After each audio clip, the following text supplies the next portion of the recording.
Bonjour. Oh, manqué un branchement. Bon matin et encore sur le terme de rester allumé et cette fois en passant du rêve à la réalité. Quel bon thème, je l'aime beaucoup celui-là. Parce que sur une échelle de 1 à 10, combien avez-vous d'activités stimulantes, enlevantes, qui vous donnent envie de vous lever et d'accomplir quelque chose? Combien avez-vous de ce type d'activité dans votre quotidien actuellement ou dans votre plan de vie à très très court terme? Bienvenue pour cette autre courte vidéo en direct, restez allumés. Et je le répète, c'est un des plus beaux défis que l'on peut, vous et moi, relever en cette année où on a un contexte de vie complètement basculé. Pourquoi? Parce que de rester allumé, ça nous appartient. C'est un défi sur lequel on a le contrôle, d'ajuster ce qu'il faut pour arriver à maintenir une motivation.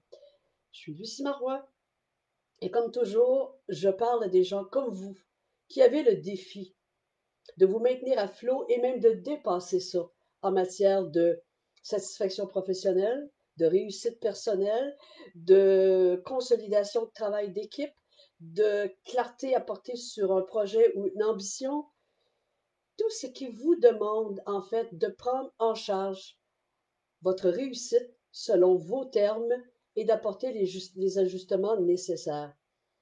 Et ce qui m'allume, selon mes termes, c'est de vous parler régulièrement de tout ça, ce que je fais depuis une vingtaine d'années, et de vous guider concrètement par des outils, par des exemples, par des expériences vers ce qui s'appelle aujourd'hui quelque chose qui m'apparaît maintenant devenu incontournable, c'est de développer son leadership personnel. C'est de développer cette habileté de répondre à quelque situation que ce soit sans lâcher de vue le but que l'on vise. Alors, des petits changements, des grands changements, on n'est pas obligé de tout basculer, de révolutionner pour rester allumé.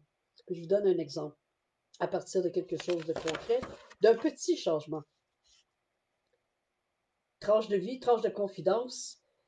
Je suis accro à une émission en particulier de télévision parce que j'adore le journalisme, parce que j'adore les reportages. Je suis accro à cette émission à Radio-Canada où, probablement une fois par année, si je me rappelle bien, ils rassemblent tous les reporters à l'international, les journalistes reporters à l'international, et de les entendre échanger sur leur passion, sur leur engagement à livrer la nouvelle, mais leur passion du journalisme, d'être sur place, des défis, des risques qu'ils doivent courir également, des enjeux et comment ils ont à se surpasser. Pour moi, là, ce sont mes héros. À 20 ans, c'est ça que je voulais faire. Littéralement. Et ils vont jusqu'à avoir cette honnêteté de faire valoir les problématiques que ça peut causer pour l'équilibre avec leur vie personnelle. C'est ce que je voulais faire à 20 ans.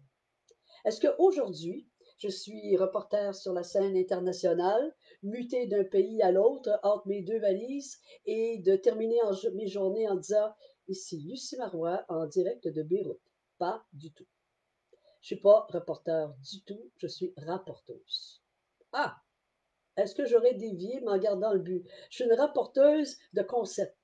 Je suis une rapporteuse d'expérience à vous rapporter des choses, d'idées pratiques, de conseils concrets pour célébrer, pousser, tonifier, développer votre pouvoir de rester allumé. Puis en faisant ça, c'est ça qui m'allume en même temps. Je suis devenue reporter malgré tout. Tout récemment, je vous l'annonce si vous ne le savez pas déjà, je, je suis reporter du succès de d'autres personnes. Je viens de terminer une série d'émissions de télé à une télé communautaire ici en Estrie, Femmes authentiques, où je donne la parole à des femmes d'affaires à succès, mais dans le but de nous partager quels sont les ingrédients personnels à développer pour réussir son entreprise. Et c'est très fascinant. Je me retrouve un peu à faire de l'introduction au journalisme reportage. En fait, je me retrouve à déguster un bonbon dont j'avais envie depuis très longtemps et que j'ai adapté, ajusté à ce que maintenant je peux faire. C'est un changement. Le changement, vous, moi, c'est certain, ça ébranle un peu. Ça insécurise. Surtout qu'un changement, l'embryon, le symptôme d'un besoin de changement, c'est souvent un inconfort, un malaise quelconque. Mais ça peut aussi être un rêve.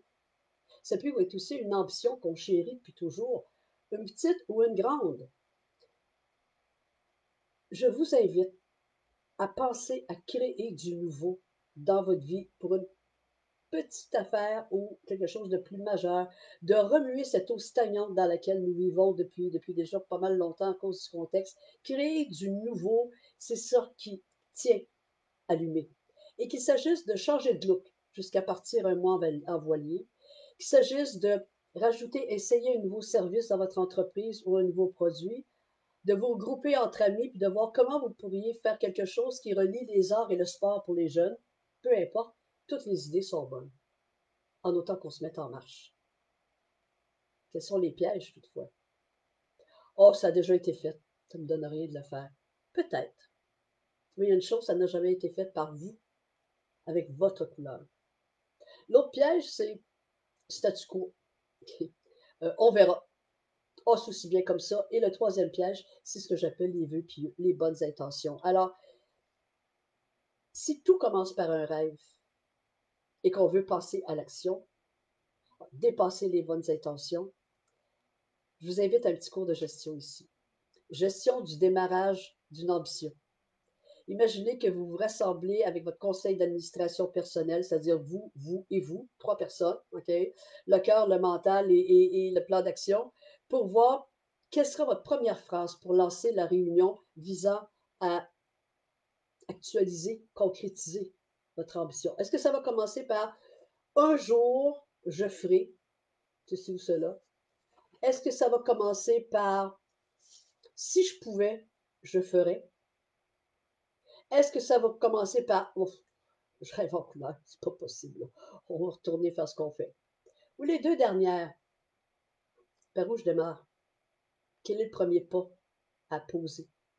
Ou encore, à chaque jour, je vais me renseigner sur tel sujet et je vais rencontrer quelqu'un qui peut m'aider, me conseiller, me référer. Et ces dernières questions-là ont le grand pouvoir de vous faire aboutir quelque part. Et ce sont celles qu'on n'ose pas prononcer, où on se sent confronté, j'ai presque envie de dire, à respecter notre parole. On veut accomplir telle ou telle chose. Alors, en faisant ça, en vous disant par où je commence, vous venez de faire le déclic. Vous venez de transposer votre ambition en objectif. Ah, une ambition, par définition, c'est toujours plus loin, plus tard. Mais un objectif, là, on a des paramètres. C'est quoi? C'est quand? Pour quand est-ce que je veux l'atteindre? Le comment? Puis le pourquoi, c'est ce dont on a parlé la semaine dernière, si vous vous rappelez bien. Tout commence par un rêve, oui, mais encore. J'ai écrit ce carnet Osez vos ambitions, qui est un petit mode d'emploi de l'essentiel des questions à se poser. Cependant, il y a quelqu'un ici avec qui j'ai partagé ce projet, un entrepreneur qui, dans le deuxième de couverture, m'a fait écrire Tout commence par un rêve. Sauf que ce n'est pas un rêveur, c'est un entrepreneur à succès d'une très grosse concession automobile en Estrie. Et quelle est la différence entre son rêve et ce qu'il fait aujourd'hui? C'est ça. Il a osé. Et c'est ce qu'on nous invite à faire, tout le monde, quand il s'agit d'atteindre une ambition. Mais je vais vous résumer en 3 points peut-être, des segments de ce que vous allez trouver dans ce carnet. Comment faire en sorte qu'un changement, que le démarrage d'une ambition soit intéressante, facile, stimulante. Premier point.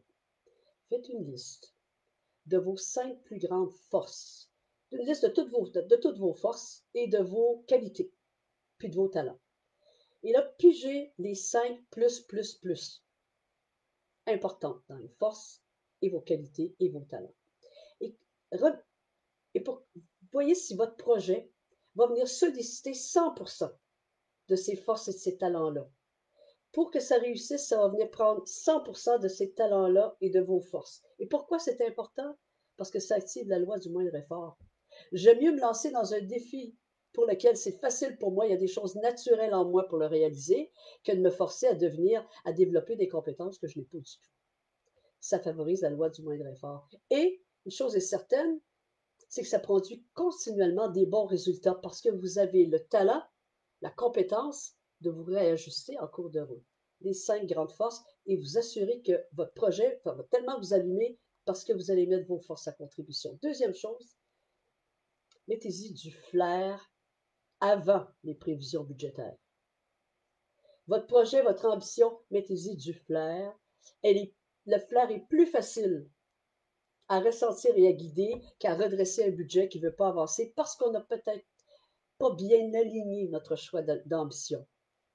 Et je suis persuadée que je ne suis pas la seule à croire que si vous avancez dans une activité, une petite ou une grande, quelque chose de nouveau, un changement, avec vos forces, avec vos talents, et que vous y êtes allé avec le flair, le budgétaire va fort probablement, très fort probablement suivre, que ça vienne de vous ou que ça vienne d'ailleurs. Et finalement, mon troisième truc, à défaut d'un meilleur terme, 3 colonnes.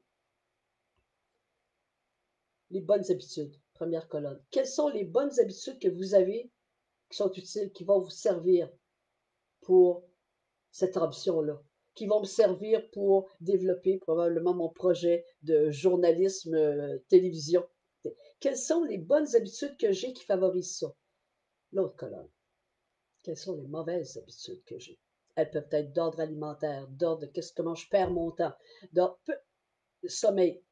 Nous en avons tous, soyons honnêtes et remplissons-la cette colonne-là également. Puis la troisième, ce sont les habitudes que je devrais développer pour m'aligner, pour réussir mon ambition, mon petit projet ou mon grand projet. Et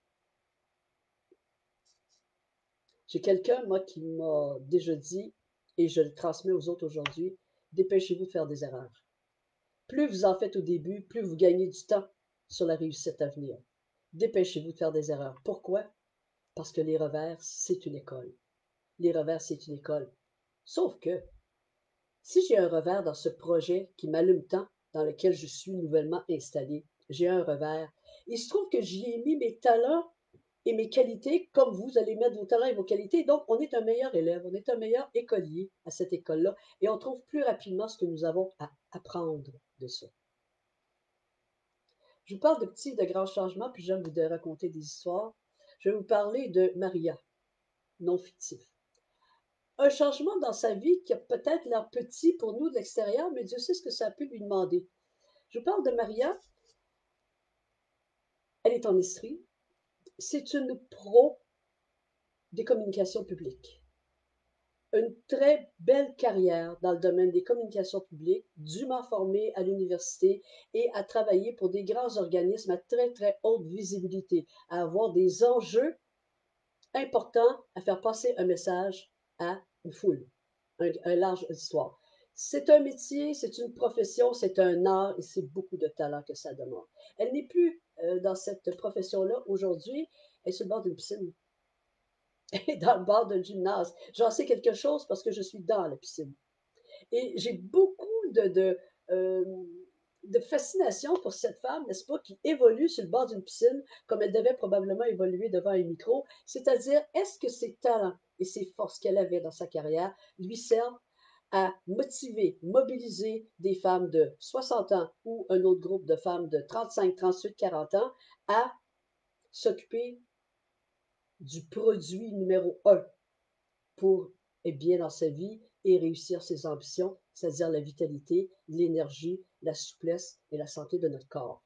Et c'est ce qu'elle fait aujourd'hui. Et finalement, elle le fait très bien. Pourquoi? Parce qu'elle exerce une influence sur tous ses participants. Et une influence, ça s'appelle du leadership. Et Dieu sait qu'elle en a. Je vous parle d'une autre, tiens, plus gros changement. Qu'est-ce que c'est ça? Qui c'est ça? Elle s'appelle, il faudrait que je Tama Keeves. Son livre ici en anglais, This Time I Dance. Maintenant, je danse. Qui est Tama Keeves? Quelle est son histoire? Une avocate, Harvard, top diplôme, tout ce que vous voudrez, qui est associée, c'est le terme, associée dans une firme légale aux États-Unis. Et on sait, dans le milieu légal, quand tu es membre associé dans une firme, c'est la consécration, c'est le statut, salaire dans les 6 chiffres élevés. Elle a 20 ans, c'est pas journaliste qu'elle voulait être. Pas être reporter, elle voulait être auteur. Et à un moment donné, le malaise s'est installé. Et elle a orchestré sa transition. Elle a tout quitté aujourd'hui, le droit et la grande firme et les grands salaires. Elle a orchestré sa transition pour devenir une auteure à succès, une formatrice à succès. Et bref, s'appelle Tama Keeves, K-I-E-V-E-S. Mais il y a une chose. Est-ce que son génie en matière de droit lui sert aujourd'hui peut-être à négocier ses contrats, ses ententes, ses arrangements, il est fort à parier que oui. Parce qu'un jour, elle, on lui a dit une phrase, si tu réussis si bien dans un métier que tu n'aimes plus, imagine ce que tu vas faire dans un métier que tu aimes. C'est ça la passion, et ça, on en parle la semaine prochaine de la passion. J'adore ce thème-là également. Alors, croire en votre rêve, oui. Croire que vous avez tout ce qu'il faut pour atteindre votre ambition dans la mesure de vos réelles capacités, oui. Et moi, je vous laisse en vous disant que malgré cela, je ne voudrais pas mourir juste en continuant d'en parler de mes ambitions. Mais je préférerais avoir un sourire de joie et en regardant les miens avec un regard de fierté et de cœur grand ouvert pour ce que tout le monde m'aura aidé à accomplir. Je vous disais la semaine dernière, et c'est ma conclusion, une des meilleures raisons de se lever le matin, c'est de sentir qu'on sert à quelqu'un, qu'on sert à quelque chose. Je rajoute un petit point ce matin, servons-nous à soi-même, de mettre en évidence, d'exploiter, de faire grossir, grandir l'importance de vos qualités et de vos talents. Et continuez à le faire si vous le faites déjà. Sinon, c'est une convocation à commencer aujourd'hui. Je suis Lucie Marois. Merci. La semaine prochaine, mercredi, on se parle de passion. Bonne journée.